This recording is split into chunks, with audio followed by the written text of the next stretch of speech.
দিল্লিতে নতুন বাণিজ্য অধ্যায়ের সূচনা হয়েছে। মার্কিন বাণিজ্য প্রতিনিধি ব্র্যান্ডন লিঞ্চের নেতৃত্বে একটি দল প্রথমবারের মতো সরাসরি আলোচনায় বসেছে। এর আগে শুল্ক ও রাশিয়ান তেল নিয়ে দুই দেশের মধ্যে কথাবার্তা বন্ধ হয়ে গিয়েছিল, তাই এই বৈঠককে বিশেষ গুরুত্বপূর্ণ হিসেবে দেখা হচ্ছে। ভারতীয় রপ্তানিকারকরা ইতিমধ্যেই মার্কিন যুক্তরাষ্ট্রের শুল্ক বৃদ্ধির কারণে বহু অর্ডার বাতিলের সমস্যায় পড়েছেন। বিশেষত কৃষি ও কাঁচামাল খাতে রপ্তানিতে প্রভাব পড়েছে। এই কারণে দু দেশের মধ্যে বাণিজ্য সম্পর্ককে নতুনভাবে নির্ধারণ করতে আলোচনার গুরুত্ব অনেক। রাশিয়ান তেল আমদানি ও কৃষিখাত রক্ষা ভারতের কাছে বড় স্বার্থের বিষয়। ভারত চাইছে তেল আমদানিতে কোনো বাধা না পড়ুক এবং কৃষকদের আয় ও স্বার্থ সুরক্ষিত থাকুক। অন্যদিকে মার্কিন যুক্তরাষ্ট্র চায় শুল্ক নীতি ও বাণিজ্য নিয়মের কঠোর বাস্তবায়ন।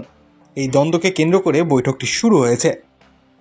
প্রেসিডেন্ট ট্রাম্প ও প্রধানমন্ত্রী মোদি উভয়ই আশাবাদী থাকলেও দুই দেশের মধ্যে মূল বিতর্ক এখনও চলছে। শুল্ক, তেল এবং কৃষিখাত এই তিনটি ইস্যুই আলোচনার মূল কেন্দ্রবিন্দু। সংক্ষিপ্ত হলেও মঙ্গলবার এই বৈঠকে ভবিষ্যৎ বাণিজ্য সম্পর্কের জন্য গুরুত্বপূর্ণ সংকেত দিতে পারে। বিশেষজ্ঞরা মনে করছেন এই বৈঠকে শুধুমাত্র কাগজে নথিভুক্ত চুক্তি নয়, বরং দু দেশের ব্যবসায়িক ও অর্থনৈতিক সম্পর্কের দীর্ঘমেয়াদী দিক নির্ধারণ করতে পারে।